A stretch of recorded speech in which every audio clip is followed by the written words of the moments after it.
New details tonight about Canada's plans for vaccine rollout. The Prime Minister says he expects the majority of Canadians to be vaccinated by next September.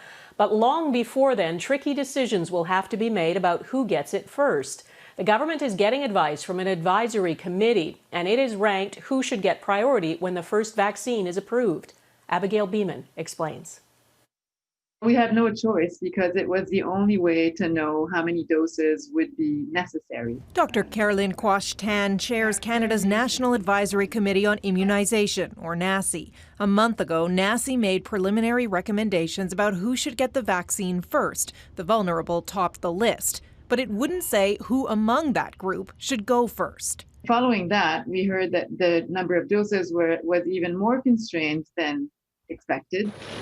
Knowing Canada would only get enough vaccines for 3 million people at first, Quach-Tan tells Global News NACI changed tacks, doing the math on a ranked system to target 3 million Canadians in 4 groups. People living in long-term care facilities and the staff taking care of them would go first, followed by other elderly Canadians, 80 plus. If there are enough doses, the committee recommends vaccinating older Canadians down to age 70. Healthcare workers should be vaccinated, prioritizing those on the front lines. So not those in offices, but really those who are in contact with patients, ideally those taking care of COVID patients.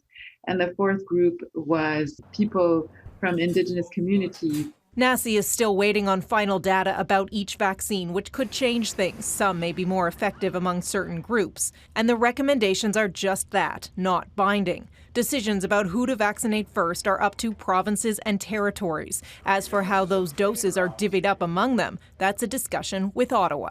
There are more conversations to come, and we will keep Canadians informed as we determine what that right order of priority is. Canada's Chief Medical Officer of Health, Dr. Theresa Tam, said Tuesday after priority groups are vaccinated, targeting everyone else by age would be the easiest and most scientifically sound way to protect the population. Abigail Bimman, Global News, Ottawa. As we wait for those vaccines, the retired general who is now in charge of Ontario's vaccine task force gave a pep talk to Canadians who are tired of waiting. And people are tired and say, oh my goodness, we can't carry on. Well, guess what? You can. This is not the first time in our history Canadians have faced those incredible challenges. They can storm the beaches of Normandy. We can sit on our couch, stay away from everybody else, wear our masks, wash our hands, not touch our face. We can do that for the next months until we get the vaccine working through. The pandemic has been a huge test of political leadership, and a new poll reveals how Canada's premiers are faring. The Angus Reid Institute survey found Quebec Premier François Legault and BC Premier John Horgan have the highest approval rating, 64%. New Brunswick, Nova Scotia, and Saskatchewan are all next in the low 60s. Approval of Premier Doug Ford in Ontario has slipped since the first wave. 55% of Ontarians approve of his performance now. Lowest in the ranking are the 2 provinces with the highest number of active cases per capita. Alberta's Jason Kenney at 40% approval and Manitoba's Brian Pallister at 32%. The Prime Minister and senior cabinet ministers are being scrutinized over their handling of the pandemic response too.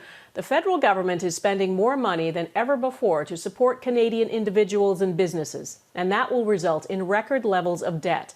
The opposition accuses the Liberals of spending until the cupboards are bare. Our Ottawa Bureau Chief Mercedes Stephenson is looking at the finance side of things tonight. Mercedes? Donna, nobody knows how dire the financial situation could become in the second wave of COVID-19, with another wave of insolvencies and job losses expected. Prime Minister Trudeau has been clear, though. His government will continue emergency spending as long as they believe it is needed, followed by a massive fiscal shot in the arm of up to $100 billion in stimulus money. It's unprecedented spending, so to reassure Canadians that this is not a free-for-all, Ottawa has promised guardrails that will determine how much and for how long the government spends, using measures like the employment rate.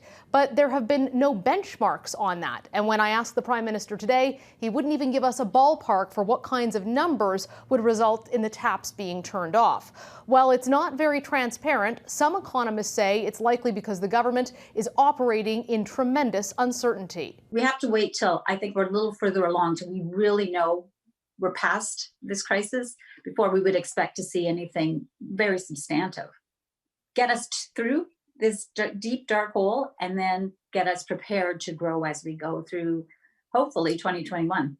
Opposition parties won't say if they might bring the government down over the proposed spending, but Mr. Trudeau is not worried about an election. This is an economic measures that, of course, will be a matter of confidence, but I am reasonably confident that none of the opposition parties wants an election right now. We certainly don't want one. With only 6 sitting days left on Parliament Hill, any answers will likely wait until 2021. Donna? Okay, Mercedes Stephenson in Ottawa, thanks.